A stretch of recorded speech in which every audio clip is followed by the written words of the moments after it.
Hello friends, आप सभी को वेरी गुड मॉर्निंग। कैसे हैं आप सभी?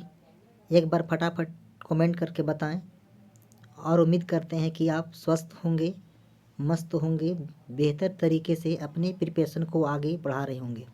तो दोस्तों, ये क्लास झारखंड कर्मचारी चयन आयोग द्वारा आयोजित होने वाले झारखंड पुलिस उत्पाद सिपाही क्षेत्रीय कार्यकर्ता एवं अन्य मैट्रिक स्तरीय प्रतियोगी परीक्षा के लिए है। तो दोस्तों, आज हम लोग इस वीडियो में पेपर 2 हिंदी के क्षितिज एवं कृतिका भाग 2 के बनने वाले महत्वपूर्ण प्रश्नों को देखेंगे, जिसमें प्रश्नों की संख्या 100 है। तो चलिए, आज का टॉपिक है मॉडल प्रैक्टिस सेट 1 ना। आज हम लोग प्रैक्टिस सेट आपका 1 देखेंगे। पहला प्रश्न कहता है कि माता का अंचल, कहता है माता का अंचल में निम्न में से किस शिशु का चित्रण किया गया है। माता का अंचल जो कहानी संग्रह है, इसमें जो है किस शिशु के चरित्र का जो है वो चित्रण किया गया है। तो किसके चरित्र का चित्रण किया गया हो जाएगा? तो भोलानाथ हो जाएगा। ठीक है, किस शिशु के चरित्र का चित्रण किया गया है? तो भोलानाथ के चरित्र का जो है वो चित्रण किया गया है। नेक्स्ट है, जहाँ लड़कों का संग तहाँ बाजे मृदंग, जहाँ बूढ़ों का संग तहाँ खर्चे का तंग। कहता है कि जहाँ लड़के का संग तहाँ बाजे मृदंग, जहाँ बूढ़ों का संग तहाँ खर्चे का तंग। यह उक्ति किस कहानी का है ना? कहता है यह सेंटेंस है, यह वाक्य जो है किस कहानी का है? तो माता का अंचल हो जाएगा। किसका हो जाएगा? तो माता का अंचल हो जाएगा। नेक्स्ट है, मृदंग है। मृदंग क्या है ना? क्या है? तो मृदंग एक प्रकार का वाद्य यंत्र होता है। मृदंग क्या होता है? तो मृदंग जो है एक प्रकार क्या होता है? तो वाद्य यंत्र होता है। नेक्स्ट प्रश्न है, शिवपूजन सहाय का नाम तारकेश्वर नाथ था, उनके पिता उन्हें किस नाम से पुकारते थे? शिवपूजन सहाय का जो नाम था वो क्या था? तारकेश्वर नाथ था, लेकिन उनके पिता उन्हें किस नाम से पुकारते थे? तो 4 का आपका बी हो जाएगा, भोलानाथ के नाम से। किस नाम से पुकारते थे? तो भोलानाथ के नाम से पुकारते थे। नेक्स्ट है, माता का अंचल के लेखक अपने पिताजी को क्या कहकर पुकारते थे? माता के अंचल के जो लेखक थे, ठीक है, वो अपने पिताजी को क्या कहकर पुकारते थे? तो क्या कहकर पुकारते थे? तब कहकर बाबू जी कहकर पुकारते थे। क्या नाम से पुकारते थे? तो बाबू जी है जी कहकर पुकारते थे। नेक्स्ट है, इंग्लैंड की रानी एलिजाबेथ द्वितीय कहाँ पधारने वाली थी? इंग्लैंड की जो महारानी थी एलिजाबेथ द्वितीय, वो कहाँ पधारने वाली थी, कहाँ आने वाली थी? तो 6 का आपका डी हो जाएगा, आपका हिंदुस्तान आने वाली थी, भारत आने वाली थी। नेक्स्ट है, एलिजाबेथ द्वितीय के पति कौन थे? एलिजाबेथ द्वितीय के पति का जो है वो क्या नाम था? तो एलिजाबेथ द्वितीय के पति क्या नाम था? हो जाएगा तो फिलिप हो जाएगा ना। एलिजाबेथ द्वितीय के पति का क्या नाम था? तो फिलिप हो जाएगा। नेक्स्ट है, अखबारों में किनकी चर्चा हो रही थी? अखबारों में जो है किनकी चर्चा हो रही थी? तो एलिजाबेथ द्वितीय की चर्चा हो रही थी। अखबारों में किनकी चर्चा हो रही थी? अखबारों में जो है एलिजाबेथ द्वितीय की चर्चा हो रही थी। नेक्स्ट है, रानी एलिजाबेथ का दर्जी परेशान क्यों था? रानी एलिजाबेथ का दर्जी जो है वो क्यों परेशान था? तो 9 का आपका हो जाएगा, आपका ए हो जाएगा, उनकी पोशाक को लेकर परेशान था। कहता है कि रानी एलिजाबेथ का दर्जी क्यों परेशान था? तो उनकी पोशाक को लेकर परेशान था। नेक्स्ट है, रानी एलिजाबेथ के हिंदुस्तान दौरे को लेकर किसकी फौज तैयार हो रही थी? रानी एलिजाबेथ के हिंदुस्तान दौरे को लेकर जो है वो किसकी फौज जो है वो तैयार हो रही थी? तो 10 का आपका बी हो जाएगा, फोटोग्राफर ना। फोटोग्राफर का जो है फौज तैयार हो रहा था। नेक्स्ट है, लेखिका मधु कांकरिया सुबह की प्रार्थना साना साना हाथ जोड़ी और गर्दोहू प्रार्थना हमरो जीवन तिमरो कौशली किससे सीखी थी? कहता है कि लेखिका जो थी मधु कांकरिया, वो सुबह की प्रार्थना साना साना हाथ जोड़ी गर्दोहू प्रार्थना हमरो जीवन तिमरो कौशली ये किससे सीखी थी? तो 11 के क्या पहुँचेगा? तो 11 का आपका क्या हो जाएगा? तो 11 का आपका हो जाएगा डी हो जाएगा, आपका नेपाली युवती से सीखी थी। किससे सीखी थी? तो नेपाली युवती से सीखी थी। नेक्स्ट है, साना साना हाथ जोड़ी का अर्थ क्या होता है? साना साना हाथ जोड़ी का क्या अर्थ होता है? तो साना साना हाथ जोड़ी क्या अर्थ है? तो छोटे छोटे हाथ जोड़कर प्रार्थना करना। साना साना हाथ जोड़ी का अर्थ होता है छोटे छोटे हाथ जोड़कर करना, प्रार्थना करना होता है। नेक्स्ट है, हामरो जीवन तिमरो कौशली का क्या अर्थ होता है? हामरो जीवन तिमरो कौशली का क्या अर्थ होता है? तो 13 का आपका सी हो जाएगा, मेरा सारा जीवन इच्छाओं को समर्पित है ना। कहता है हामरो जीवन तिमरो कौशली का अर्थ क्या होता है? तो हमारा सारा जीवन जो है इच्छाओं को क्या है? समर्पित है। नेक्स्ट है लेखिका को सुबह कहाँ निकलना था। लेखिका को जो है सुबह जो है वो कहाँ निकलना था, तो 14 का डी हो जाएगा, यहाँ युमथांग निकलना था। लेखिका को सुबह कहाँ निकलना था, तो युमथांग निकलना था। देखिए नेक्स्ट है लेखिका बालकोनी से कौन सा पहाड़ देखना चाह रही थी। लेखिका जो है वो बालकोनी से कौन सा पहाड़ जो है वो देखना चाह रही थी, तो 15 कब का हो जाएगा ना, डी हो जाएगा, कंचनजंगा पहाड़ देखना चाह रही थी। लेखिका जो है बालकनी से कौन सा पहाड़ देखना चाह रही थी, तो कंचनजंगा पहाड़ देखना चाह रही थी। नेक्स्ट है दुलारी का दरवाजा। नेक्स्ट है दुलारी का दरवाजा किसने खटखटाया। दुलारी का दरवाजा जो है किसने खटखटाया, तो टूनू ने खटखटाया था। दुलारी का दरवाजा किसने खटखटाया था, तो टूनू ने खटखटाया था। नेक्स्ट है तीज के अवसर पर दुलारी कहाँ गाने गई थी। तीज के अवसर पर दुलारी जो है वो कहाँ गाने गई थी, तो कहाँ गाने गई थी, तो खुंजवा बाजार में गाने गई थी। कहाँ गाने गई थी, खुंजवा बाजार में गाने गई थी। नेक्स्ट है किसे गजली गाने में महारत हासिल था। कहता है किसे जो है वो गजली गाने में ना, किसे जो है गजली गाने में महारत हासिल था, तो किसे हासिल था, तो आपका हो जाएगा दुलारी को ना। कहता है दुलारी को जो है वो आपका गजली गाने में क्या होगा, तो महारत हासिल था। ऑप्शन आपका ए हो जाएगा।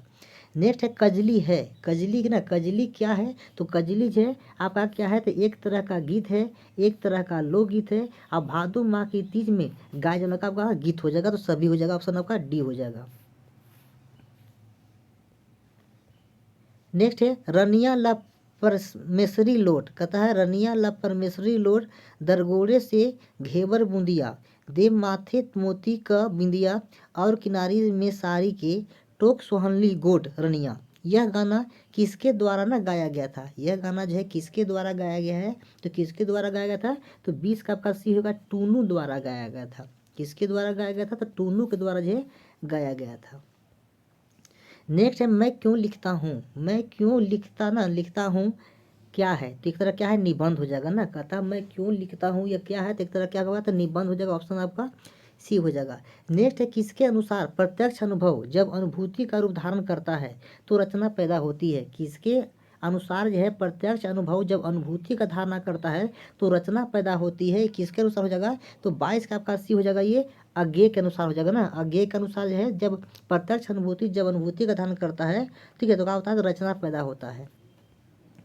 नेक्स्ट है हिरोशिमा कविता के माध्यम से किसने अपनी बात को स्पष्ट किया था। हिरोशिमा कविता के माध्यम से किसने जो है अपनी बात को जो है स्पष्ट किया था, तो किसने किया था, तो 23 का आपका डी हो जाएगा, अज्ञेय ने किया था। किसने किया था, तो आपका अज्ञेय ने किया है।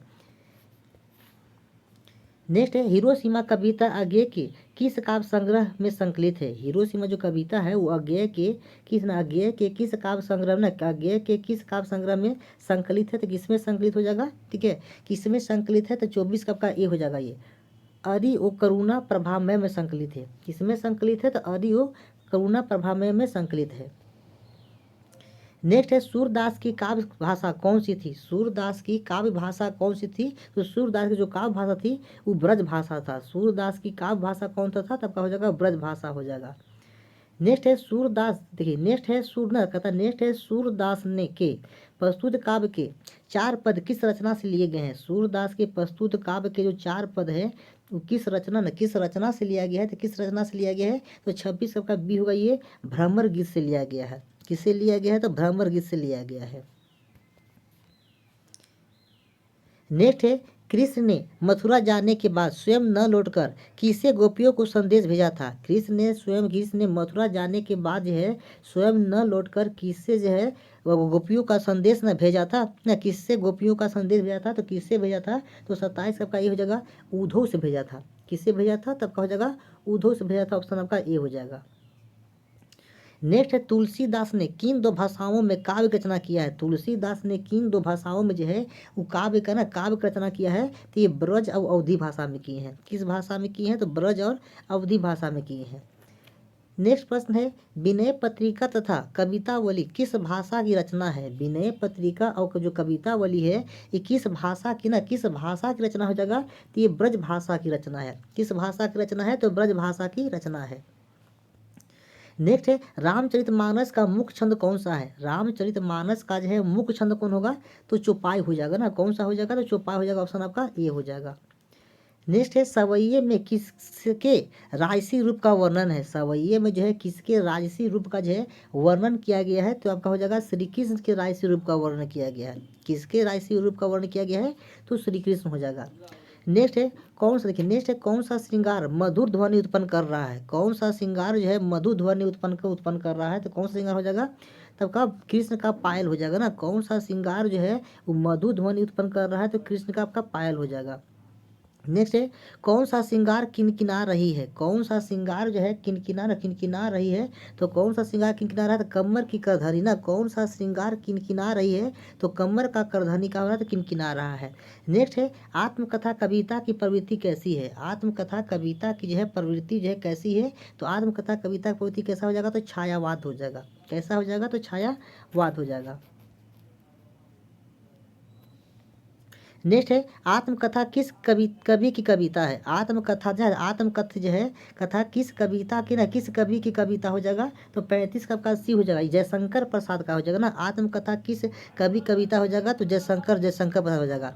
नेक्स्ट है जयशंकर प्रसाद ने घर पर किसकी शिक्षा प्राप्त की थी। जयशंकर प्रसाद ने घर पर किसकी शिक्षा प्राप्त की थी, तो आपका बी हो जाएगा संस्कृत, हिंदी और फारसी का। जयशंकर प्रसाद ने घर पर किसकी शिक्षा प्राप्त की थी, तो संस्कृत, हिंदी और फारसी का हो जाएगा।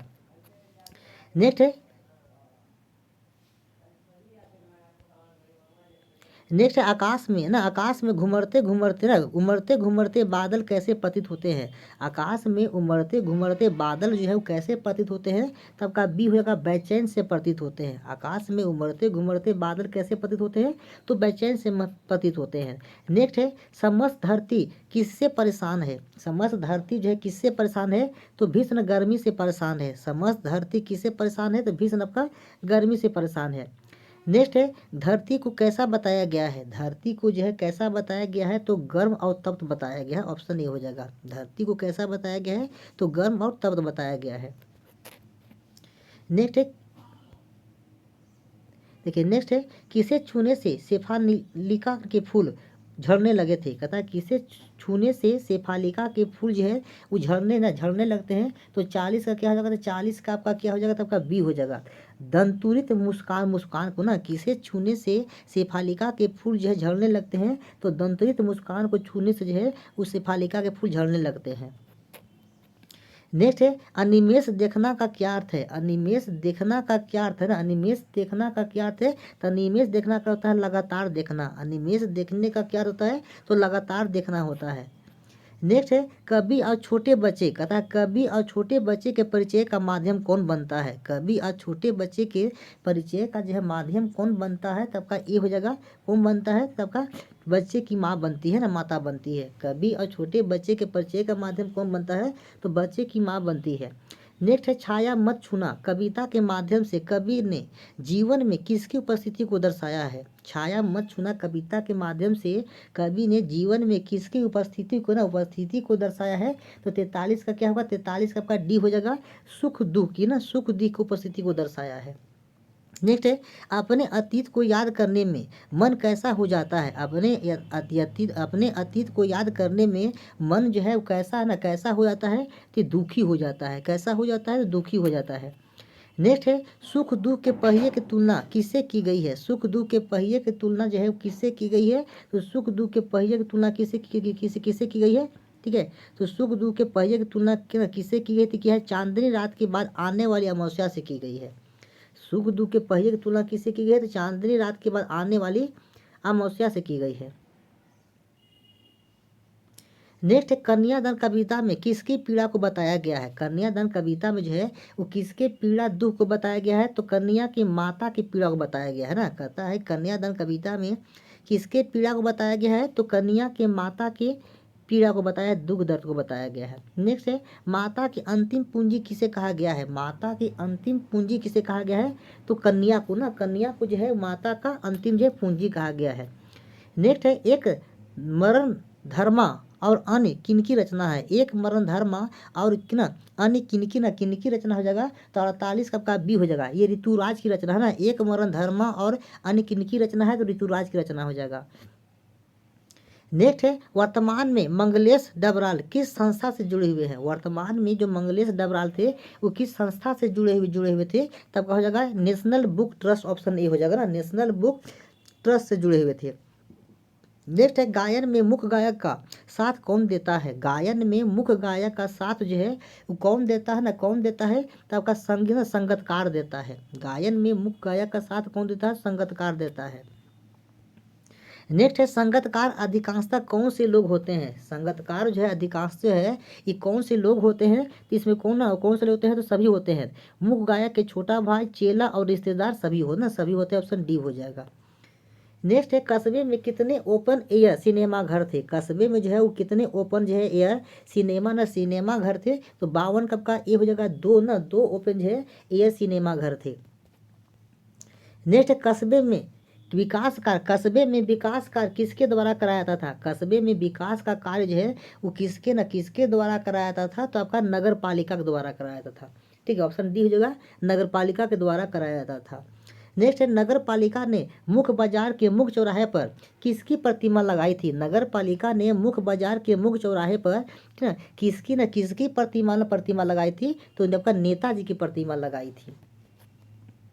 नेक्स्ट है नवाब साहब ने खीरों का रसास्वादन किस प्रकार किया। नवाब साहब ने खीरों का जो है रसारोहण जो है वो किस प्रकार करते हैं, तो 55 का सी सूंघकर करते हैं। कैसे करते हैं, तो सूंघकर करते हैं। नेक्स्ट नवाब साहब के खीरा इस्तेमाल करने के इस तरीके को लेखक ने संतुष्ट होने का कौन सा तरीका बताया है। नवाब साहब ने खीरा इस्तेमाल करने के इस तरीके को लेखक ने संतुष्ट होने का कौन सा तरीका बताया है, तो कौन सा तरीका बताया है, तो 56 का डी हो जाएगा, सभी तरीका, सूक्ष्म, नसीफ और एब्स्ट्रैक्ट सभी तरीका बताया है। नेक्स्ट लेखक ने कहानी के माध्यम से किन लोगों पर कटाक्ष किया है। लेखक जो है वो कहानी के माध्यम से किन लोगों पर कटाक्ष किया है, तो 57 का सी हो जाएगा, बनावटी लोगों पर कटाक्ष किया है। किस पर कटाक्ष किया है, तो बनावटी लोगों पर कटाक्ष किया है। नेक्स्ट है कामिल बुल्के के मन में किसके लिए अधिक लगाव नहीं था। काबिल बुल्के के मन में किसके लिए अधिक लगाव नहीं था, कि किनके लिए अधिक लगाव नहीं था, तो पिता और भाई के लिए ना, पिता और भाई के लिए जो है अधिक लगाव नहीं था। नेक्स्ट प्रश्न है कामिल बुल्के के पिता का पेशा क्या था। कामिल बुल्के के पिता जो है वो क्या करते थे, तो ये व्यवसायी थे। क्या करते थे, तो व्यवसाय का काम करते थे। नेक्स्ट प्रश्न है कामिल बुल्के की बहन कैसी थी। कामिल बुल्के की जो बहन थी वो कैसी थी, तो ये सख्त और आपका जिद्दी थी। कामिल बुल्के की बहन कैसी थी, तो सख्त और ये जिद्दी थी। नेक्स्ट है अजमेर से पहले मनु भंडारी के पिताजी कहाँ रहते थे। अजमेर से पहले जो है मनु भंडारी के पिता कहाँ रहते थे, तो इंदौर रहते थे। ऑप्शन डी हो जाएगा, कहाँ रहते थे, तो इंदौर रहते थे। नेक्स्ट है मनु भंडारी के पिताजी किस राजनीतिक संगठन से जुड़े थे। मनु भंडारी के पिताजी किस राजनीतिक संगठन से जुड़े थे, तो कांग्रेस पार्टी से जुड़े थे। किससे जुड़े हुए थे, तो कांग्रेस से जुड़े हुए थे। नेक्स्ट है मनु भंडारी के पिता इंदौर से अजमेर क्यों गए। मनु भंडारी के पिता जो है आपका इंदौर से अजमेर न क्यों जाते हैं, तो 63 का आपका हो जाएगा सी हो जाता है, आर्थिक समस्या के कारण जाते हैं ना। क्यों जाते हैं, तो आर्थिक समस्या के कारण जो है इंदौर से कहाँ जाते हैं, तो अजमेर जाते हैं। नेक्स्ट प्रश्न है महावीर प्रसाद द्विवेदी रचनावली कुल कितने खंडों में प्रकाशित है। महावीर प्रसाद द्विवेदी जो रचनावली है ये कुल कितने खंडों में प्रकाशित है, तो कितने खंडों में प्रकाशित है, तो 15 खंडों में प्रकाशित है। कितने खंडों में प्रकाशित है, तो 15 हो जाएगा। नेक्स्ट है द्विवेदी जी ने कविता की भाषा के रूप में ब्रज भाषा की जगह किस बोली को प्रतिष्ठित किया है। द्विवेदी जी जो है वो कविता की भाषा के रूप में ब्रज भाषा की जगह किस भाषा को स्थान दिए है, प्रतिष्ठित किए हैं, तो 65 का आपका डी हो जाएगा, खड़ी बोली को प्रतिष्ठित किए हैं। किस बोली की है, तो खड़ी बोली को किए हैं। नेक्स्ट है हिंदी में पहली बार समालोचना को स्थापित करने का श्रेय किसे जाता है। हिंदी में पहली बार समालोचना को स्थापित करने का श्रेय जो है वो किसे दिया गया है, तो 66 का आपका डी हो जाएगा, द्विवेदी जी को दिया गया है। किसे दिया गया है, तो द्विवेदी जी को दिया गया है।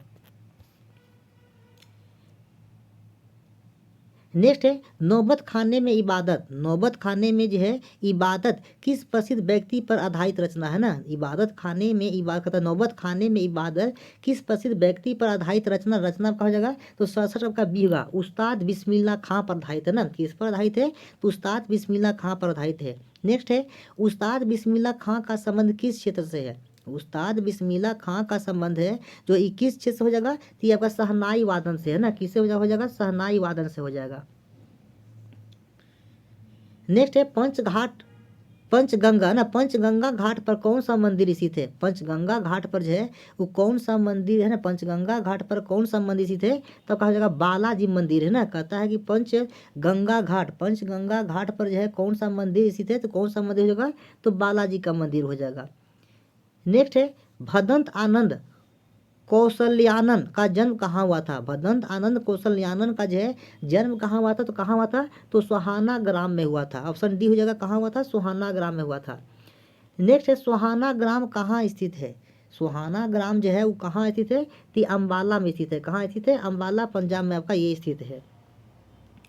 नेक्स्ट है भदंत आनंद कौशल्यान के बचपन का क्या नाम था। भदंत आनंद जो कौशल्यान है इनका बचपन का क्या नाम था तो बचपन का नाम हरनाम दास था। बचपन का नाम क्या था तो हरनाम दास था। नेक्स्ट है हिरोशिमा की घटना निम्न में से किसका भयानकता दुरुपयोग है। हिरोशिमा की घटना निम्न में से किसका जो है भयानकतम जो है वो दुरुपयोग है तो किसका भयानकता दुरुपयोग हो जाएगा तो 73 का आपका ये हो जाएगा विज्ञान का ना आपका भयानक ये दुरुपयोग है। नेक्स्ट है विहायस का विपरीतार्थक शब्द है। कहता है कि विहायस का ना उल्टा का जो है विपरीतार्थक शब्द क्या होता है तो 74 का आपका डी होता है आकाश हो जाएगा ना। क्या आपका हो जाएगा तो आकाश होता है।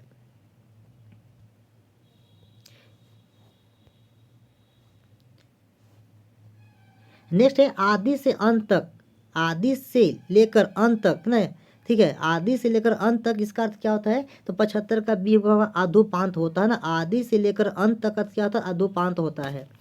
नेक्स्ट है राजनीति अब एक व्यवसाय बनती जा रही है। राजनीति जो है क्या बनती जा रही है व्यवसाय बनती जा रही है जो गुंडागिरी के बल पर चलती है। राजनीति एक व्यवसाय बनती जा रही है जो गुंडागिरी के बल पर चलती है। ठीक है ये कैसा नहीं कैसा वाक्य है तो 76 का क्या होगा तो 76 का आपका हो जाएगा बी ये मिश्र हो ना मिश्र वाक्य हो जाएगा। कैसा वाक्य है तो मिश्र वाक्य हो जाएगा।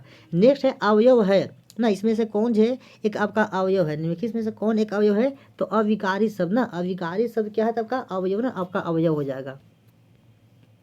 नेक्स्ट है कार्यालय ज्ञापन में किस अनुच्छेद का क्रमांक नहीं लिखा जाता है। कार्यालय ज्ञापन में जो है किस अनुच्छेद का क्रमांक जो है वो नहीं लिखा जाता है तो आपका पहले आपका ठीक है पहले आपका अनुच्छेद हो जाएगा। कहता है कार्यालय ज्ञापन में किस अनुच्छेद का क्रमांक नहीं लिखा जाता तो पहले अनुच्छेद का।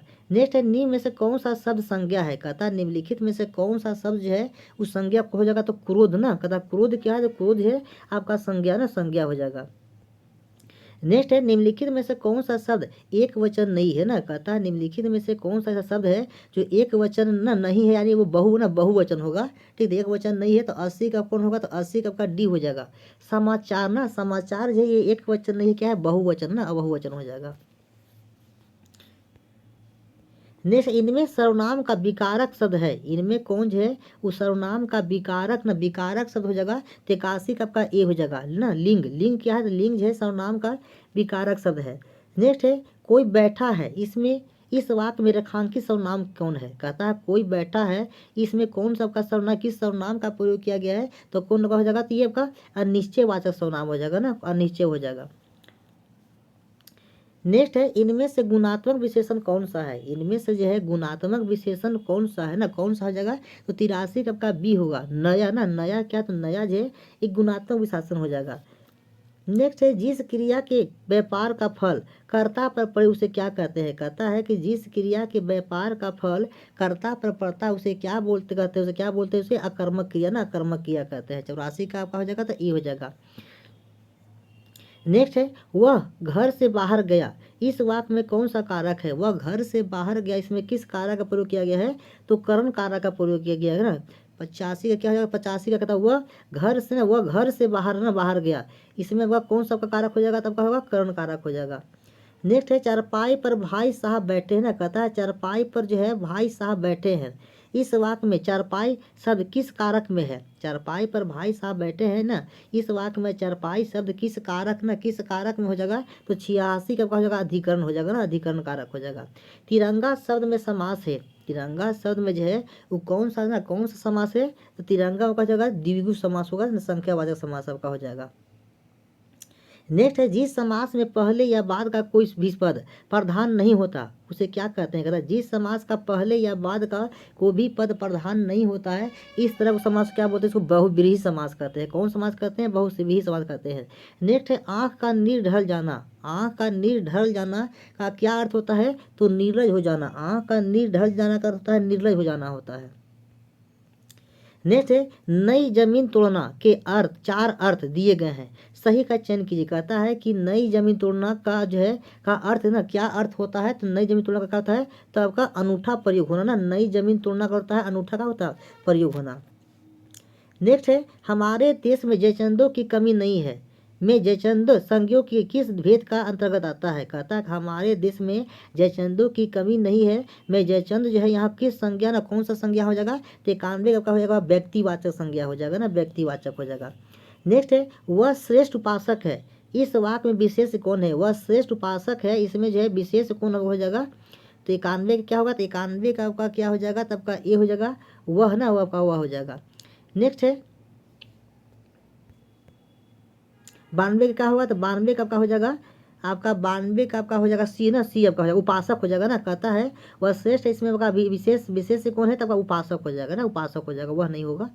नेक्स्ट है, यह गाय अधिक दूध देती है, यह गाय अधिक दूध देती है, इस वाक्य में अधिक विशेषण किसकी विशेषता बतला रहा है ना? यह गाय अधिक दूध देती है, इस वाक्य में अधिक विशेषण जो है वो किसकी ना, किसकी विशेषता बता रहा है? तब बता रहा है तो दूध की ना, दूध की विशेषता बता रहा है।